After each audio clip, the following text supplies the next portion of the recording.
cette table ronde qui s'appelle Recherche de Sens, c'est un petit peu provocateur en fait, en réalité, et en même temps c'est parfaitement normal. Pourquoi ? Parce qu'on est au dernier jour des Utopiales. Ça fait depuis le début, depuis l'ouverture de ce festival qu'on recherche l'harmonie, on recherche à donner du sens. Qu'est-ce que l'harmonie ? On a beaucoup parlé, on va encore parler beaucoup de paix probablement. Qu'est-ce que l'harmonie pour nous ? Qu'est-ce que la paix pour nous ? Et puis on arrive là, au dernier jour, et on cherche encore. On pourrait se dire, est-ce que c'est un constat d'échec ? Eh bien pas du tout, au contraire.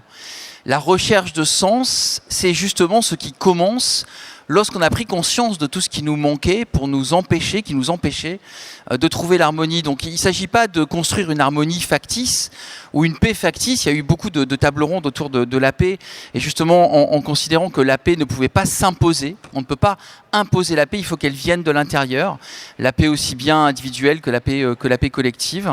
Et donc cette recherche, eh bien, on en est au début, et arrivé à la fin des Utopiales en recherche de sens, eh bien, c'est parfaitement cohérent. Ça veut dire on s'est débarrassé de nos préjugés, on a déconstruit, comme on peut dire, les certitudes que nous avions.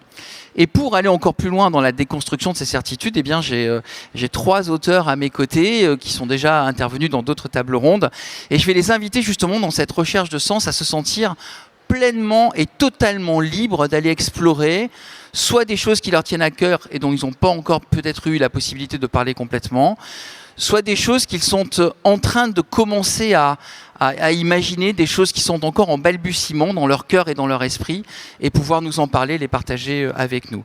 Alors au centre de la table ronde, nous avons donc Naomi Alderman, qui est alors bien sûr l'autrice du pouvoir, mais aussi l'autrice d'un roman qui vient de sortir qui s'appelle Le Futur.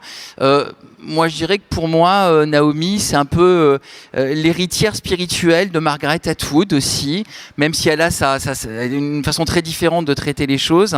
C'est une romancière, c'est aussi une scénariste de jeux vidéo.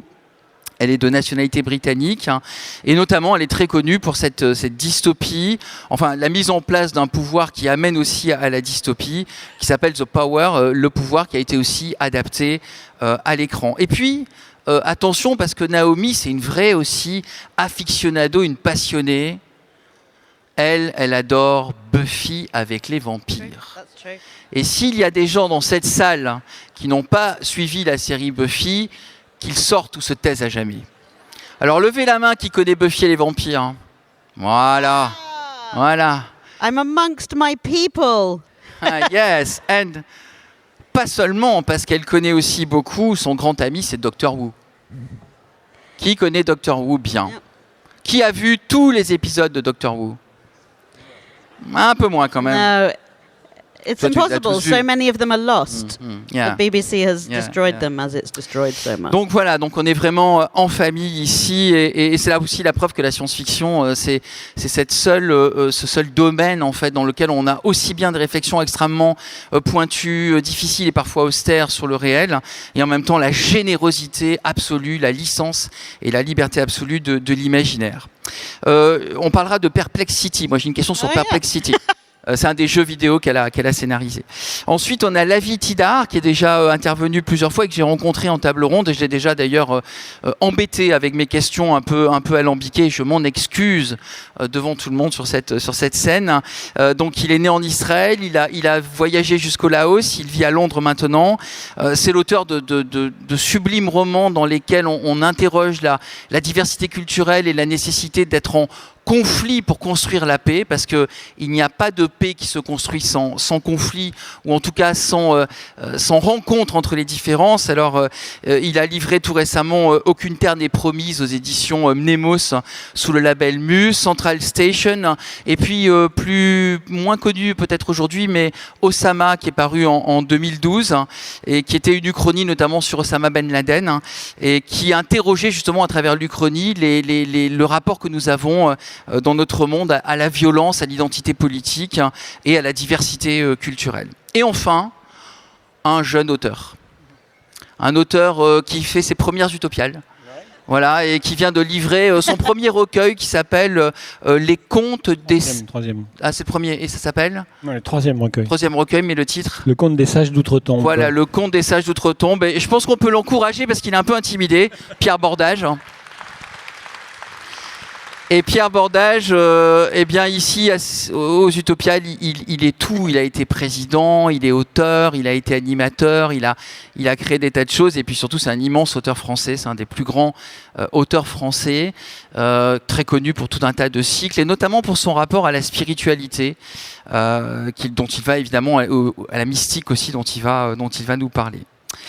Voilà pour cette composition de table ronde. Alors, première question, tout simplement, puisqu'on est dans la recherche de sens, on est sur un festival de littérature, pas que de littérature, mais en tout cas de création fictionnelle. Quel est le rapport entre la fiction et la spiritualité ? Quelle est la place du spirituel, du sens spirituel? Est-ce que écrire, ça a un sens spirituel? Je ne parle pas de religion obligatoirement, je parle de spiritualité, c'est-à-dire dans votre écriture, dans le rapport que vous avez à la fiction, chacun de vous trois, quelle est la place de la spiritualité? Est-ce qu'il y a une dimension spirituelle dans l'écriture, ou est-ce que ça peut être simplement une dimension politique, ou une dimension ludique, ou une dimension simplement de technique narrative? Mais est-ce qu'il y a de la spiritualité dans votre travail? Naomi. Okay, so I grew up very fundamentalist. Not as fundamentalist as it's possible to be, but I grew up a very orthodox Jew. And I'm no longer orthodox. I think that upbringing has, number one, it has primed me to understand the place of, let's say, what we might call religious or spiritual thinking in so many areas of the world where we may not typically expect to find it. So, my big thought about this is, at the end of the 19th, start of the 20th century, this is a science fiction metaphor, it's as if an asteroid hit religion. So Darwin comes and says, this is how species evolved on Earth, doesn't have to have been created by God. Splat! There goes a meteor, asteroid, hitting religion. But religion didn't go away, it just splatted on everything else. So you find lots of different places in the world where you wouldn't necessarily go, this is religious thinking, except when you really think about it, you go, oh no, this really is religious thinking. And to me, one sees that often in quite a beautiful way in science fiction, where you have the sense of people are striving towards understanding what makes life meaningful, what the future might hold for us, what are the limits of humanity, what are the ways in which we might transcend our limits. I've just done a panel on technology billionaires, and my new novel, The Future, is about technology billionaires. So when I write my science fiction, I'm always interested in thinking about what humans are in that, let's say, spiritual way. But I think we must also understand that in this post-religious world, which is not really post-religious, there are a lot of forces that are grabbing onto those ways of understanding the world and saying, no, I am the one who can tell you what the future of humanity is. So when we think about imagining an enormous artificial intelligence that is much more strong and capable than us, that is a way of imagining God. When we think about imagining being able to continue human life for thousands of years, or to come back from being cryo-frozen back into life, that's a way of thinking about the afterlife. When we're talking about the ways that we might use capitalism to make an account of how well we're doing, that's a way of thinking about good deeds, sin, all of these things. I think we continue to live in a world which wants to think in a religious way but doesn't use those same words. Ok, merci. Lavie ou Pierre sur cette même part de spiritualité ou dans vos écrits? Just to answer your question, I'm the one to tell you what the future should be like. Yeah, Jews, we always think this. We're both Jewish writers, so you know. Well, I'm the exact opposite to you because I grew up in the opposite version of an Orthodox upbringing. I grew up on a kibbutz, which is socialist and secular and absolutely non-religious. And so I think, to me, one of the nice things that firstly, I think the world still is very much, religion is an essential part of humanity. And I've lived in Buddhist countries, I've lived in Muslim countries, I've lived in, well, the one Jewish country. I always thought we should have more than one Jewish country because we would be at war with each other instantly. It's possible I'm writing a novel like that, don't steal it from me. No, you're safe from me. I'm going to do space opera, I think. But I think it's an essential component of the human mind to strive for something, for some sort of meaning, some sort of understanding. And the easiest way to do it is to tell stories that are of different religions. It's amazing how many religions there are and how many old religions there are that no one even remembers but are still around, which I always get fascinated by. So to me, religion has to be a component of any future world that I'm writing, and a great diffusion of religions that include both very old ones and ones I make up, because, you know, it's science fiction. But I think what science fiction is good at is it's good at engaging with the biggest questions, with why am I here? What is the meaning of existence? Is there a God? Only we will tell it with, you know, robots and spaceships. But mainstream literary fiction can't do that, because you have to, I always say, forget for a minute that you're here and everything looks normal, and look up 100 kilometers above you where space starts, and beyond that you've got 13.5 billion light years of weird space that no one understands, that exists as a sort of bubble possibly in a multitude of universes. And you think, just your existence is a miracle, but it's also deeply weird. And so to think about these things for too long, which I think is what we do, it kind of tends to mess you up a bit. Yeah. Merci beaucoup. La différence entre science-fiction et littérature générale, on va y revenir. Pierre, toi, quel est ton rapport Alors moi, je n'aime pas du tout la pensée matérialiste, ça me plaît pas. Et je pense avoir une pensée spirituelle, c'est-à-dire baignée de l'esprit, intégralement. Je pense que la spiritualité est l'inverse des religions, quasiment, parce que la religion est un enfermement et la spiritualité est une libération. Ce que je cherche, c'est explorer l'humain sous toutes ses facettes et d'essayer de savoir quel sens donner à la vie humaine. Je fais une exploration de l'humain par l'écriture. Et l'écriture, c'est un fil d'Ariane qui m'emmène dans mes labyrinthes et qui me montre différents aspects de l'humain que je n'ai pas toujours envie de voir d'ailleurs.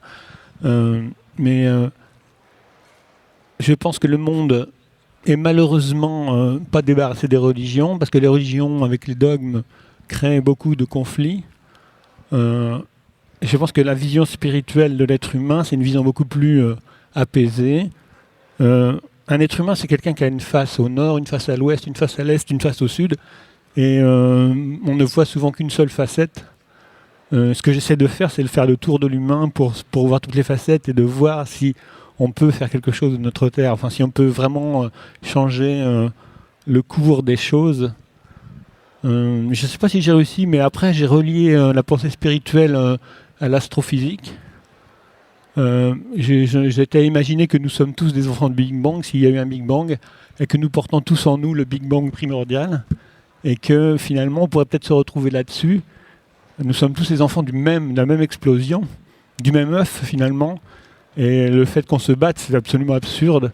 Et le fait qu'on impose une vision religieuse, c'est très dommageable pour l'être humain. Voilà. Cette distinction entre les religions et la spiritualité, elle est très importante parce que elle peut être discutée. Tout le monde je suis sûr que tout le monde a son avis dans cette salle sur la distinction ou la contiguïté, au contraire, entre religion et spiritualité. Mais la spiritualité semble plus capable de toucher à quelque chose d'universel, alors que la religion a tendance, par ses institutions et par ses dogmes, c'est ce que tu disais, je pense à que nous la religion opposer. est une captation de la spiritualité. Mais au sens captation d'héritage. Et en même temps, elle est omniprésente. C'est-à-dire que toutes les cultures, pratiquement toutes les cultures, enfin, Yeah. toutes les religions. Do we not have to accept that even though we sophisticates may think to ourselves, I have a personal spirituality, for many people, religion is the way that they most like to understand the spiritual world. When you were talking, I was thinking about Star Trek. I love Star Trek. One of my thoughts about Star Trek, however, is that seems to be a world in which humanity has no religion. I'm allowed to swear, right? What the fuck did they do to get rid of all the religions? In Babylon 5, you still have Jews. And you go, okay, great. Like, people are living in that way. And for some people, that's the right way. For some people, that's not what they want, but you can still do it. What the fuck have they done in Starfleet to go, no, there's no such thing as a little room here where you can go and practice do your praying or consider your, observe your religious festivals. If you've done that, you've created a dystopia. Il y a pas de religion, mais enfin il y a quand même dans Deep Space Nine notamment, il y a la question de Cisco qui est l'élu, enfin qui est donc il y a une réflexion sur les religions, mais c'est vrai qu'au sein de Starfleet effectivement il y a de la spiritualité, mais pas de salle liée, enfin dans mon souvenir en tout cas liée à la religion. Je suis sévère avec les religions, mais je reconnais que dans les religions il y a quand même des courants mystiques qui m'intéressent. Dans la religion chrétienne, c'est les courants mystiques de type Angelus Silesius, qui dit Dieu est un éternel présent. Dans la religion musulmane, il y a le soufisme qui est une partie qui m'intéresse. Et dans la religion juive, il y a la Torah et une vision aussi spirituelle des choses, quoi. Donc je mets un petit bémol par rapport à ce que je disais. Mais ce qui m'intéresse dans ces religions, c'est ces mouvements finalement qui sont libres et qui, par exemple, les mystiques chrétiens étaient détestés par les papes qui essayaient de les condamner, de les faire brûler, parce que c'était de la liberté de croire. On en revient toujours un petit peu à ce problématique du rapport à ce qui est institué et qui vient un peu sédimenter en fait la spiritualité, et ce qui vient du cœur, ce qui vient de la spontanéité, d'un sentiment de spiritualité propre à chaque individu. Je voudrais vous poser une question sur le sens du futur. Vous êtes des auteurs de science-fiction, des auteurs-autrices de science-fiction, que ce soit d'ailleurs dans la science-fiction, même dans la fantasy, mais le sens de ce qui va arriver. Il y a quelque chose dans la science-fiction, souvent, et même dans la philosophie, dont on dit de l'eschatologie, c'est-à-dire quelque chose qui est presque annoncé comme devant arriver. Alors selon les religions, c'est la fin des temps, c'est la parousie, c'est d'autres choses. Est-ce que vous avez ce sentiment que la science-fiction, comme tu le disais tout à l'heure, la vie, est-ce que la science-fiction, elle a cette capacité à nous interroger sur pas la validité, mais la nécessité. Elle nous dit, nous avons besoin d'un sens de ce qui va arriver, besoin d'avoir un but, en fait, et que ce but n'est pas nécessairement matérialiste, et qu'il peut être lié à tout un tas d'autres choses. Est-ce que vous avez le sentiment, quand vous écrivez vos romans et vos nouvelles, qu'il y a cette idée de toucher à ça, de toucher à d'interroger cette nécessité que nous avons, êtres humains, de nous donner un but et donner un sens à ce but. Par exemple, on a du mal à admettre que tout vient par hasard, ou que tout est déterminé en avance, que quoi qu'on fasse, quoi qu'on décide, ça n'y changera rien, on n'a aucune prise sur rien. Est-ce que vous avez le sentiment de toucher à ça quand vous écrivez ? I mean, I'll go back first and say I kind of disagree with both of you at this point. I think you can have a future with no religion quite successfully. I think I mentioned it yesterday. The Strugatsky brothers' Noon 22nd Century, which is a classic work of Soviet science fiction, is a utopia that charts the path to the future with giant Lenin statues. But wait, are you saying that giant Lenin statues are not religious? Well, I mean, that's a fair argument. But what I wanted to ask you, because you were talking about media, do you know how, this is a trick question, do you know how Dune ends? No. I read the first one. It has a horrible fat man who is a paedophile in it, and I thought, I don't want to read anymore. Does anyone know how this Dune sequence ends? Oh, is it jihad? Nope. Come on, take a guess. Take your wildest guess. I don't know. Look, in terms of how science fiction things end, you go, surely House Atreides is going to win. No, nothing like that. The end of the entire sequence of Dune, the last 10 pages, the space Jews show up. Great. Wait. You mean the Kwisatz Haderach? Nope, just Jews. And they asked them, so what are you guys? You've been around for 10,000 years, nothing's changed? They go, yep, still Jews. Amazing. And then the book ends, and that's the end of the entire Dune sequence. Yep, that sounds good. And probably the only instance of Jews in space. It's not, though. I mean, Jewish people keep writing Jews in space, right? I think we live in a very interesting period of history. We have that curse, may we live in interesting times. Well, here we are. We can see right now on the internet the birth of new religions. You can see exactly how they come to be. People love to come together with a belief system. So we begin with, I have a very strong feeling, I have a yearning, I'm seeking, and then you find other people online. It's easier than ever now to find people who maybe are looking for the same thing as you. You debate, you discuss, you start to throw out people who disagree with you. Eventually you come to have QAnon, if we're familiar with that, which believes that Donald Trump is the Messiah. This is true. On ne fait pas de sondage ici, non, d'accord. Yeah. Or in my view, the thing that has happened, particularly in Britain, amongst feminists in Britain, where there's a certain strand of feminists who are very strongly united around disliking, hating trans people, which I firmly disagree with, that is another form of online cult, where women particularly have come together with some, very reasonable, strong feeling that women are still oppressed, fine, but then they've found an object and they've just sort of jumped on it. This is the answer. So I think when we think about religion and spirituality, we must understand the normal psychological processes that cause an interesting feeling, a new idea, to turn into a community, which is a beautiful thing, which turns into getting rid of the people who don't agree with us and going to do some kind of holy war. We continue to be there. The American election is such a war.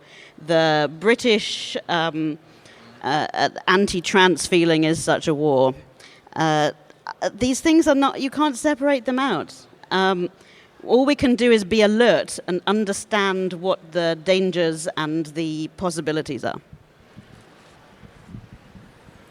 Merci. Alors, pour continuer justement sur les objets qui donnent du sens, ou en tout cas les objets sur lesquels on focalise le sens, je voudrais venir sur la symbolique, en fait, la symbolique des lieux et la symbolique des objets qui parfois focalisent notre besoin de sens et notre recherche de sens. Alors, ça peut être un lieu sacré, comme par exemple le sont la cité des Congrès pendant les Utopiales. On est tous d'accord, nous sommes ici dans un lieu sacré pour tous les passionnés d'imaginaire que vous êtes et qui revenez chaque année. Mais dans cette recherche de sens, il y a aussi des lieux qui symbolisent ou qui focalisent le sens même d'une société. Et là, je ne parle pas vraiment de religion, mais plutôt peut-être d'identité culturelle ou d'identité multiculturelle. Alors, je pense à Perplexity, qui est le jeu donc sur lequel tu as été scénariste, Naomi, où il y a une histoire de cube, un cube central, un cube essentiel, dont tu vas nous expliquer, parce que je crois que pas tout le monde connaît forcément le jeu. Malheureusement, moi je ne connais pas ce jeu, mais en tout cas ça m'a marqué en faisant les recherches pour préparer cette table ronde. Dans quelle mesure, quand on écrit de la science-fiction, et qu'on joue sur la métaphore, les analogies, la création d'univers imaginaires, cette importance du symbole, du lieu sacré, ou en tout cas du lieu central, la vie me voit venir avec Central Station évidemment, dans quelle mesure ça compte pour vous dans l'écriture aussi? Voilà. Et ça dit quelque chose du besoin que nous avons aussi, non simplement d'avoir un sens, mais de se retrouver dans un endroit où ce sens se matérialise ou se symbolise, par exemple par notre diversité, par notre présence, par la démarche que nous avons tous en lien avec ce lieu. Alors peut-être Naomi, et puis la vie, et Pierre ensuite. So, Tu nous expliques le cube. the perplexity. Okay. All right. So, I was the lead writer on one of the earliest, what they call alternate reality games, where the game was you had to solve puzzles, which were partly online, partly in puzzle cards that you could buy, and interact with a fictional world that we had created online, which at that time we made look very real. So there were different companies, university people, you could read their blogs. This was before Twitter. And if you interacted with this world and solved the puzzles, then you would have a chance to find out where in the real world, our world, was buried this mysterious object, the cube. And if you dug it up and brought it to us, we gave you £100,000. So it was a competition, a puzzle, fun, a game. Something that we became aware of very quickly was that, number one, there was an online community forming around our game, which is a beautiful thing. We know of at least 2 marriages out of that community. That was really, really nice. And also that there were people who were taking it more seriously than we expected. So, what do we learn from this? Number one, if you are a creator of fictional worlds that people really love, you have to be quite responsible because you don't want to be leading people to do stupid, dangerous, painful things. Number two, there's a yearning. People want to connect to others in a community of purpose where we have some wonderful thoughts about what life means. I think as novelists, as writers, I think we can, the world sometimes tells us that we are very unimportant compared to hedge fund managers, in terms certainly of financial reward.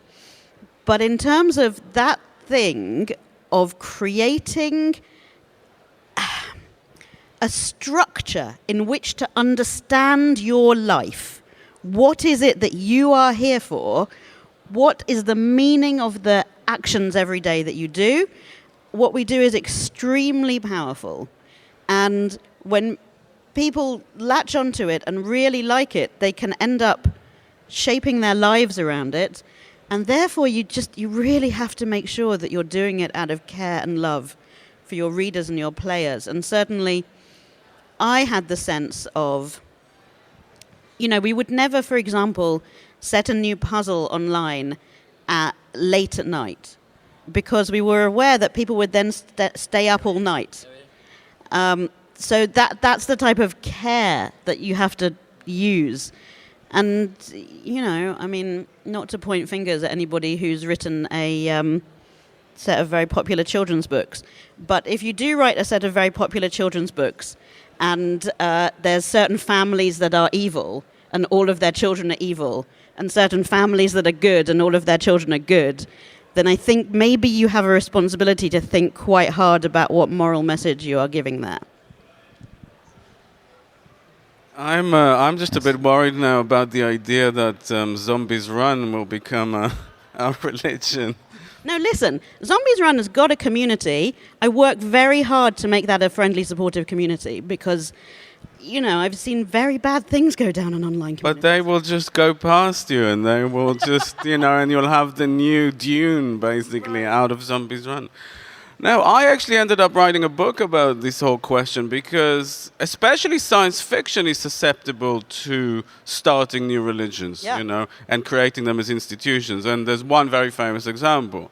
And so I got interested enough in writing a book about it. And I got very interested in the early world of the golden age science fiction in America, of the pulps, you know, and of course in how L. Ron Hubbard goes from being a moderately successful pulp writer to being the head of a global empire based on a religion. And I thought it was fascinating. And I thought one of the interesting things was looking at how seriously people in the 50s, and I think it's still today, just they were wearing suits back then, but packing in halls like this to hear people talk about parapsychology, about, you know, the aliens who have implant stations on Mars, like all the weird stuff, because people had that wanting to understand why things are the way they are, why they're not the way they were before. And Scientology actually gets launched, or Dianetics rather, gets launched in the pages of Astounding Science Fiction magazine in 1950. And the people who are pushing this early version are John W. Campbell, who's the editor of Analog, people like A. Van Vogt, who is a Canadian science fiction writer, I'm a big fan of, by the way. Not many people remember him anymore. And starting with the science fiction readers, and they formed the core of what would become this church. And so I thought, can I do this? Well, it's a good way to make money. So if you would all like to join me in the spaceship waiting outside after the panel, it will take you to a better place. Et d'autant plus que je souligne que la vie dirige, je crois, hein, il me semble bien, une anthologie chaque année hein, de la science-fiction. Tu travailles sur des anthologies qui éditent à chaque fois les meilleures, enfin, les nouvelles de science-fiction qui sont publiées dans le monde anglo-saxon. Je me trompe? Oui? Non? Of international science fiction. À l'échelle internationale. Donc tu peux voir aussi évoluer les différentes thématiques. Pierre, dans ton œuvre, la part du symbole, de la symbolique, comment tu la situes? Quand je joue avec le symbole, c'est que je ne suis pas dans la spiritualité, j'ai l'impression. C'est compliqué parce que la spiritualité peut s'exprimer que individuellement. On ne peut pas donner des généralités sur la spiritualité, et puis j'en ai donné tout à l'heure, je m'excuse, parce que ça regarde chacun. Je suis évidemment en quête de sens pour ma propre existence, parce que c'est une expérience que je fais avant tout, c'est sur moi-même.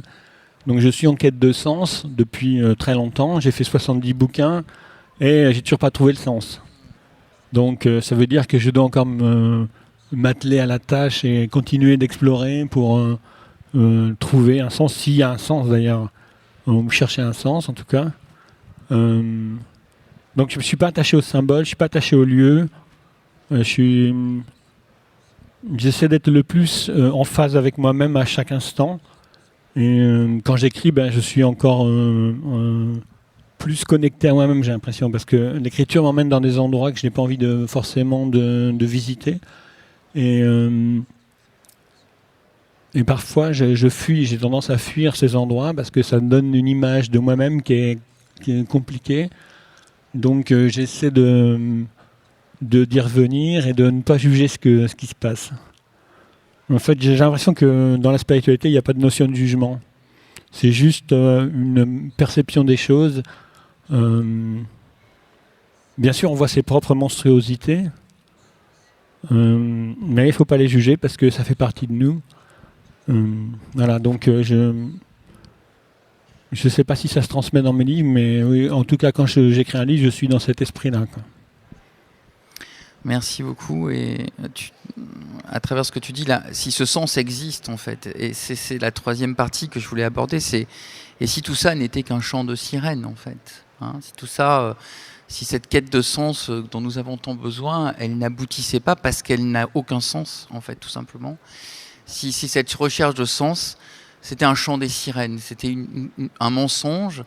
Peut-on écrire des livres de science-fiction? Peut-on créer des mondes imaginaires où il n'y aurait absolument aucun sens, ni religieux, ni social, ni culturel, ni symbolique, dont on a parlé tout à l'heure?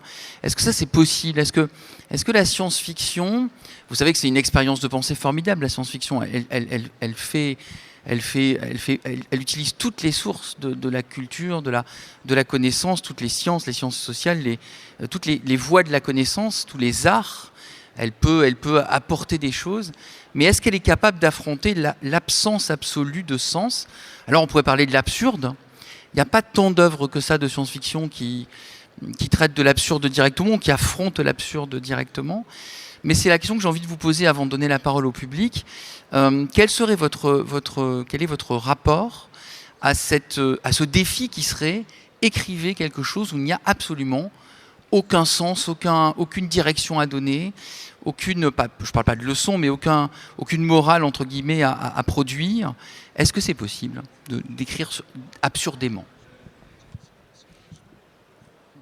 I love the Sartre Camus nature of this question. I'm going to answer it sideways.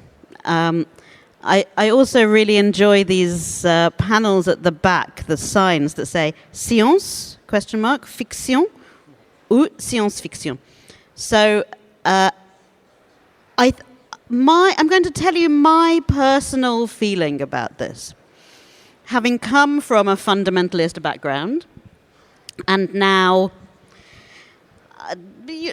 living in a very different way to that, I think that science tells us two very interesting things about human life and life, the existence of life, which I find comforting and both absurd and meaningful.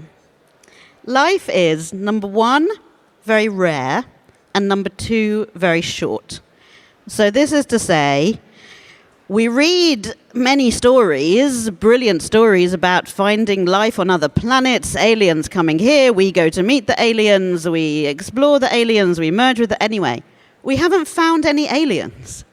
As far as we are aware, this planet that we live on, this thriving, teeming, beautiful world is the only one that we have so far found in the universe that has life on it. So the experience that we are having now is extremely rare. To me, that makes it precious. Even the really terrible days, the day when you get appalling news, continues to be a very rare and precious experience.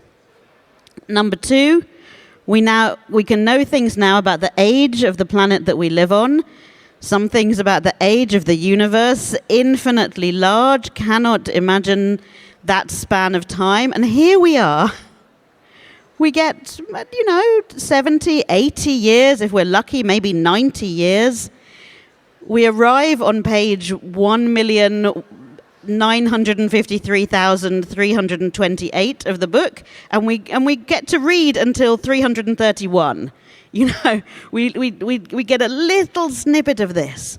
So might as well, number one, really enjoy it, and number two, relish it.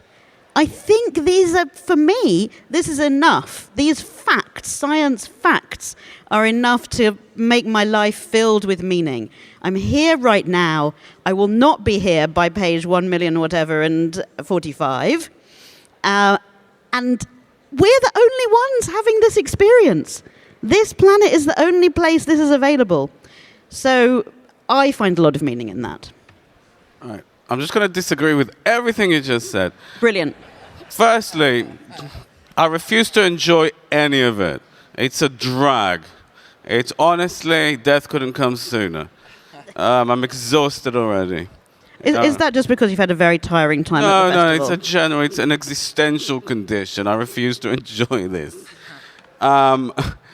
But I did, again, I'll keep mentioning this book about sort of an L. Ron Hubbard. It's actually called The Circumference of the World, and it's not available in French. So if my publishers are out there, pay attention. But it deals with those questions. It deals with the question, is there life? Why is there life? And is it true that we are so rare? Because at the same time, while we know life, so far we haven't seen any life, we know that the life we do have on Earth is not only extremely diverse and strange, but has been nearly destroyed 5 times. And out of each destruction came completely new species and new life forms. And so there is the question in science and philosophy of how do we explain this apparent paradox that we're the only and I mean, I look in the mirror and I think, seriously, is this the best you could do, in this entire universe? Why is it that there are seemingly no other life forms out there? Now, the simple answer is we haven't seen it. The universe is big. We can't really travel at faster than the speed of light. Realistically, if there is life out there, it's out there. We're never going to see it, meet it, talk to it. At the same time, we should be able to see it. So how do we explain it? And one of the more annoying arguments about that is the fine-tuned universe hypothesis, which says this universe was especially designed just so we could evolve, which I think is an incredibly arrogant thing. I hope I wasn't making that argument, though. No. I'm just going off on a rant now. Great, enjoy. But the argument is that the universe, in fact, the universe we live in, is defined by about, a small number of numbers which dictate the reason for our existence. Okay, things like the Planck constant and the speed of light. There's a few numbers, and if you change any of those numbers just by a tiny, tiny digit, gravity doesn't work anymore. Things fall apart. Planets fly away from each other. So why then do we seem to live in a universe specifically designed for creating life? And that's one of the big questions. That is a question that is worthy of a science fiction novel. But the other answer to that might be there is an infinite number of universes that pop up all the time, like bubbles in a space-time continuum, and we happen to be in one that has the conditions for life. Now, we can't actually tell that because we are stuck inside our tiny little bubble of space-time, and we can't look out. And we don't know what's out there. And what's out there, might be something we call God. It might just be random creation. And then we come to the question, sorry, I'm really going on a rant. But I have written a whole book about this at some point. But we come to the question of what is existence? How is it that something exists? Why does anything exist? And if something exists, how come things also don't exist? And in fact, I think we sort of know that particles can come into being and things can go away. And that if there is existence, then there has always been existence. And in fact, because we're human, we can't quite comprehend this, that existence and non-existence are sort of the same thing. So it's very hard to write a book about this, is what I'm saying. Basically, we're offering a religious choice here. So, you've got your options. You can join my religion, which goes, this is meaningful because it's rare and special. And you've also got a religion of what's yours, nihilism. Yeah, it's all pointless. Great. But this is the marketplace of ideas. Les religions sont en vente à la librairie juste après. Pierre, ton rapport à l'absurde, justement, et s'il n'y avait aucun sens, s'il n'y avait aucun sens, soit. Je l'accepterais. Peut-être que chercher, justement, c'est ne pas trouver. Peut-être que c'est la malédiction humaine, c'est-à-dire ne pas trouver ce qu'il cherche. Mais j'essaierai, quoi qu'il arrive. Et puis si on me ferme la porte, je passerai par la fenêtre. En fait, quand j'étais petit, j'entendais une sorte de bruissement dont je n'arrivais pas à cerner la source. Et ça ressemblait à un chuchotement. Et pour moi, c'était une expérience mystique, quasiment. Et j'ai été voir mes parents, j'aurais dit j'entendais des choses et tout. Ouais, c'est ça. Donc tu vas aller au séminaire pour devenir prêtre. Donc voilà, j'ai fait le séminaire pour devenir prêtre, mais les prêtres m'ont cassé au bout de 4 années et je suis sorti dégoûté de la religion. Et puis j'ai essayé de retrouver ce chuchotement que je n'ai jamais retrouvé. Et j'ai l'impression que toute ma vie a été conditionnée par ce chuchotement et que j'essaie désespérément de le retrouver parce que j'avais l'impression d'être connecté au monde entier, je veux dire, hein, c'est pas de la rigolade. Il y avait toutes les planètes et toutes les étoiles de l'univers. Et puis je me sentais tout chose en entendant cette chose. Peut-être que j'étais dingue, hein, tout simplement. Et bon, voilà, j'ai essayé de retrouver, que j'ai pas retrouvé, parce que j'ai perdu l'innocence. C'est peut-être ça l'idée de l'innocence du jardin d'Éden, quoi. C'est-à-dire, quand on veut savoir, ça tout se ferme. Peut-être que c'est la malédiction de Prométhée. Est-ce qu'on peut égaler les dieux ou est-ce qu'on peut rivaliser avec les dieux? Est-ce que tout ça, ça nous appartient ou pas? Je me pose toutes ces questions-là et je ne sais pas si j'aurai des réponses. Mais en tout cas, voilà, c'est ça qui m'anime, c'est ça que je cherche désespérément à travers les bouquins. Et surtout le space opéra, parce que le space opéra, c'est aller au cœur de l'univers. Je suis en train d'en faire un, là. Mais fou. Je suis dans la thématique que je décris là, quoi. À fond. Merci beaucoup. Alors il y a le chuchotement et puis il y a les micros. Enfin, c'est dur de gérer tout ça. On fait beaucoup de bruit tous, hein, les uns auprès des autres. Et c'est dur peut-être d'entendre parfois le chuchotement. Alors ceux qui vont poser des questions, ne chuchotez pas, hein, mais par contre levez la main, puisque c'est le moment on aimerait bien vous entendre aussi. J'aurais aimé vous entendre un peu plus tôt, mais ces tables rondes, elles durent ce qu'elles doivent durer, malheureusement. Donc, est-ce qu'il y a des questions, des remarques, hein, pas forcément des questions, ou des témoignages, ou des remarques sur la recherche de sens? Oui. Bonjour. Alors, vous m'entendez bien? Okay. Bonjour. Alors, j'ai plusieurs questions qui sont toutes interdépendantes. Donc, déjà, sur la question de la religion qui est abordée au début, avec la croyance. Souvent, on a tendance à associer religion et croyance. Or, la croyance peut aussi se matérialiser avec d'autres choses qui ne s'incarnent pas forcément dans la spiritualité, mais plutôt dans la matière, en quelque sorte. Donc, on peut croire en l'argent, on peut croire en l'amour, en l'âme sœur. Et donc, on peut s'interroger sur le sens à proprement parler. Est-ce que pour créer du sens ou pour mettre du sens dans son existence, la croyance est une nécessité? Est-ce qu'on est obligé de passer par là pour pouvoir donner un sens à sa vie? Et donc là, on peut aussi s'interroger, de nouveau, ça ouvre encore des portes, sur la question du sens. En fait, est-ce que le sens est nécessaire? Probablement que oui, pour pouvoir nous donner une raison de vivre, de nous lever le matin, d'avancer tout simplement ou d'évoluer, à défaut d'avancer, en tout cas d'induire un mouvement. Et donc, par conséquent aussi, en quelque sorte, notre survie. Et dans ce sens-là, est-ce que, justement, il n'y a pas cette possibilité-là que la vie n'ait pas de sens, mais dépasser, en fait, le nihilisme auquel la conclusion, en tout cas, peut conduire. Bon, la vie n'a pas de sens, alors pourquoi, à quoi bon vivre? Et se dire, ok, éventuellement, la vie n'a pas de sens, mais à ce moment-là, comment je fais, moi, pour en investir un et pour pouvoir dépasser, en fait, la nécessité de passer par la croyance, c'est-à-dire se dire, je vais pas créer une illusion, mais juste me contenter d'un sens que je donne comme ça, qui serait nourri, non pas par l'illusion et la croyance, mais par la contemplation et par ce qu'on vit en quelque sorte. Sacrée question, hein. Oui, il y a plusieurs questions en même temps. Vas-y. Qui veut répondre en premier? Moi, je pense que Pierre.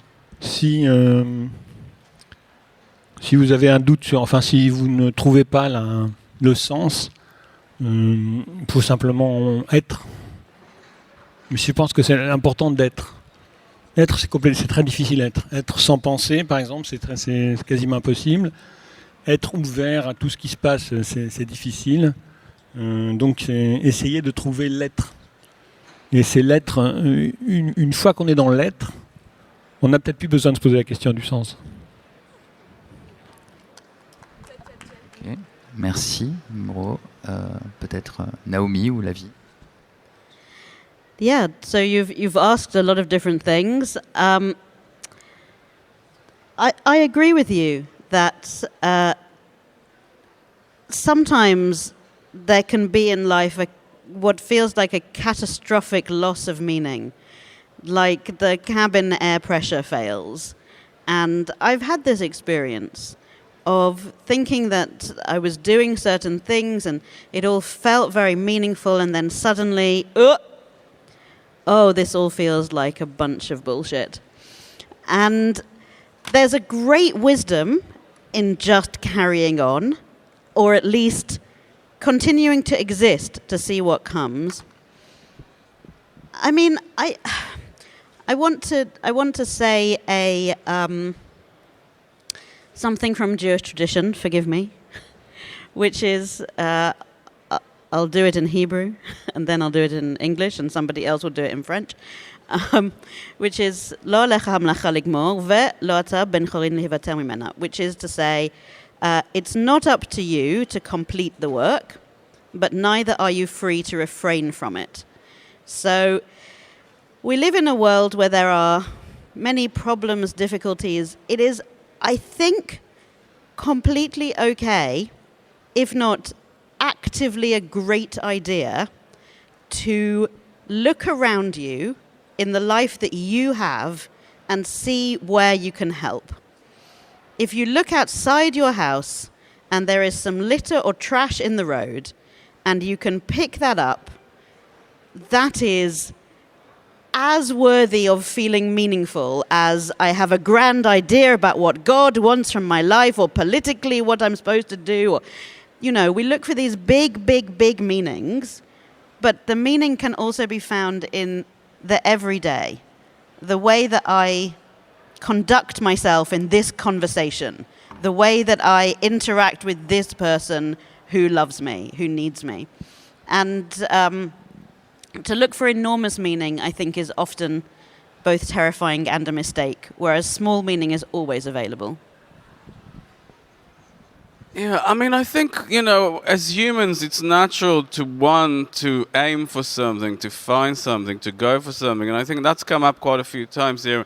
It's part of what we talk about all the time now, this escalating progress of technology, and we must, you know, a company needs to have more every year, you know, and we need to build bigger rockets, and we need to go out to the space, and we always need to strive to get to something. And in fact, you know, it drives me mad. We don't need to figure it all out, but we need to stop sort of aiming for something all the time. There's never an end point. And in fact, you know, taking it into a science fiction element, my biggest issue with the idea of artificial intelligence as a sentience, right, is, AI is going to destroy the world. And the famous thought experiment that they use is the paperclip experiment. That if you tell an AI to just make paper clips, it will keep going on until the entire planet has been converted into paper clips, all right? Which would probably be quite satisfying. But my problem is it's so stupid, because I think if you do end up with an AI, the first thing an AI should say is, why? Why would I be doing any of this? Why would I want to take over the world? Why would I want to build an army of robots? You know what I would like to do is probably binge watch the Kardashians on like a rainy Sunday. Why should AI be any different to us and be on a mission when you can just chill? And so I kind of like the idea of slacker AI, you know, these superbly intelligent machines that go, you know? L'interrogation, donc être plutôt que croire, l'attention aux petites choses. Et puis il se posait toujours la question de la validité ou des raisons pour lesquelles on fait les choses. Voilà, vous avez de belles réponses là. J'espère que ça va continuer à mener, à accompagner votre réflexion. Il nous reste encore du temps. On a du temps pour les questions. Allez, voilà, très bien. Oui, bonjour. J'aurais une petite question d'un point de vue plus peut-être linguistique. J'en profite toujours pour saluer les traducteurs et les interprètes là-bas. Oui, merci à eux. Dans les cabines. Ouais. Une petite question, oui, parce que je me disais en vous écoutant, qu'il y avait peut-être une différence d'attente et d'approche de la table ronde de la part des participants, qui est sur ne serait-ce que la polysémie du mot sens que Hugo et Pierre avaient en français, donc qui a, pour nos amis ici étrangers, c'est peut-être différent. En français, le sens, c'est meaning, c'est aussi la signification, c'est aussi une direction, et c'est aussi le sens, la sensation, l'odorat, le toucher, l'ouïe. Et ça, c'est quelque chose que vous aviez peut-être dans votre approche de la table ronde, à la fois Hugo et Pierre. Et je ne sais pas si, du coup, les autres intervenants avaient été orientés dans on leur a présenté la table ronde comme « looking for a meaning », rechercher une signification, ou est-ce que vous avez exposé les autres significations, les autres variantes de la polysémie de ce mot? Et sinon, que pense-t-il de cette... est-ce qu'il pense que ça a une conséquence sur notre interprétation de ce mot-là? Oui, c'est vrai qu'on n'a pas parlé beaucoup des autres sens du mot sens, effectivement. Et il y en a beaucoup. Ça peut être la sensation, ça peut être la direction. Là, on est concentré sur meaning of life, effectivement, mais on n'a pas parlé de direction. On a parlé un peu de futur. On n'a pas parlé de la sensation, effectivement. Ouais. Est-ce que vous avez peut-être... bien, merci beaucoup, parce que c'est vrai qu'on a orienté que dans une direction.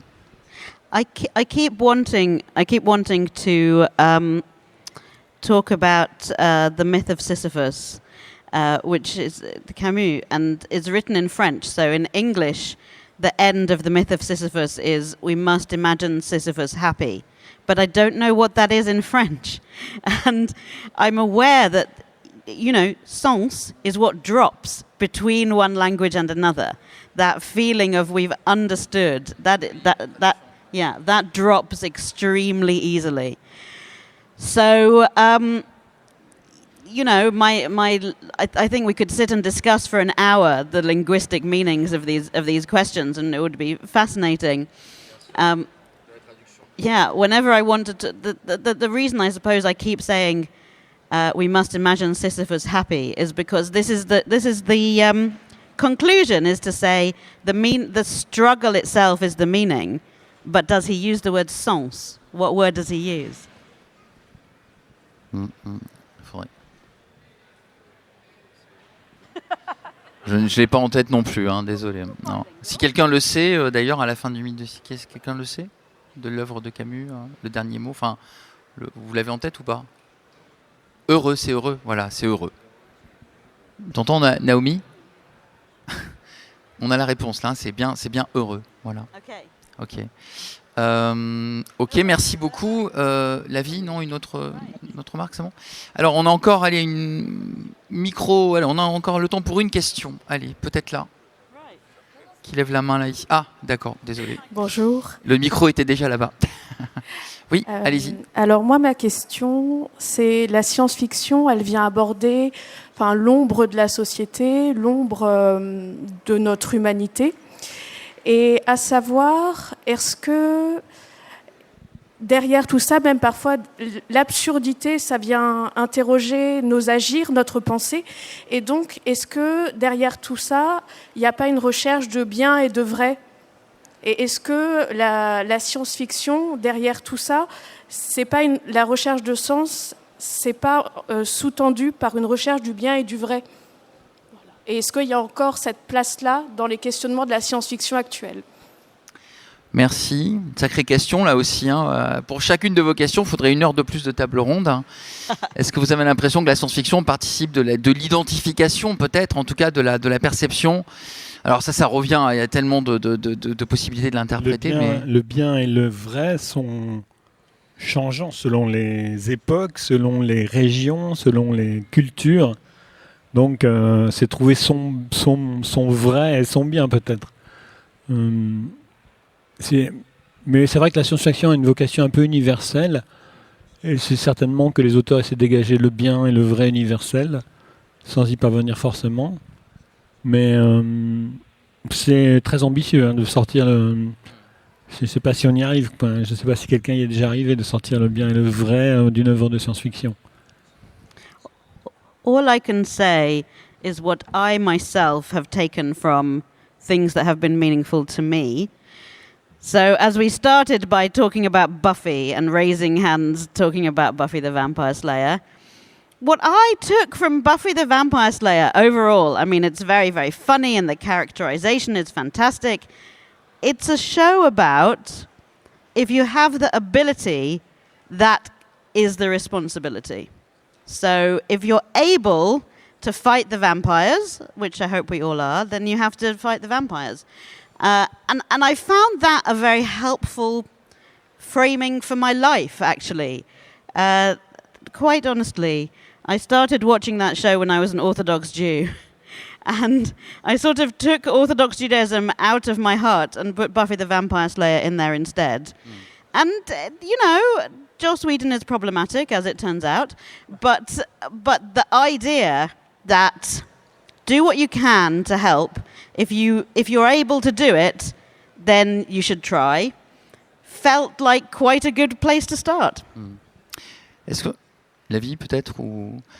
Well, I mean, I'd like to say, the only science fiction books that will tell you what's wrong and what's right are my books. But then I would just be a messiah and not a science fiction writer.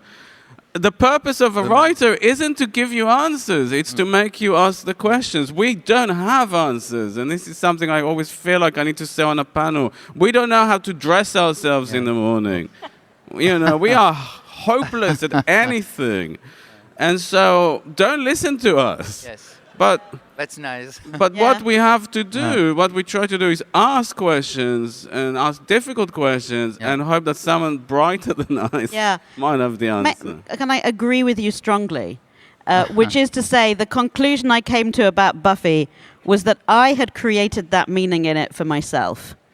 And peut-être il y a des instants de grâce aussi. Il y a des instants de grâce où on touche une petite partie du vrai, une petite partie.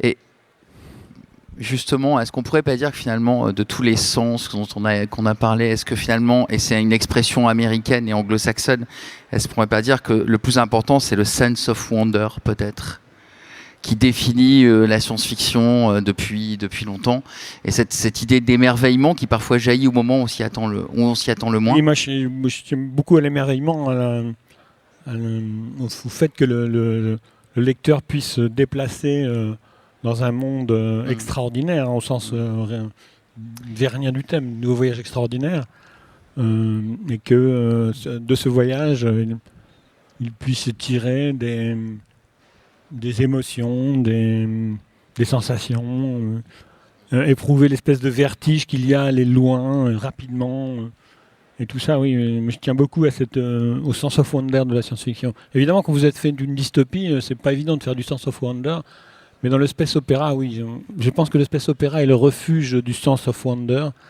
C'est encore l'endroit qui n'est pas connu ou dans lequel on peut s'extasier le plus. Et donc ça, c'est pour ça que je reviens toujours au space opéra à la longue. Bien, eh bien, je vais devoir mettre fin, hélas, à cette table ronde. Merci au public, merci à mes intervenants, et continuez à chercher du sens aux Utopiales. Voilà.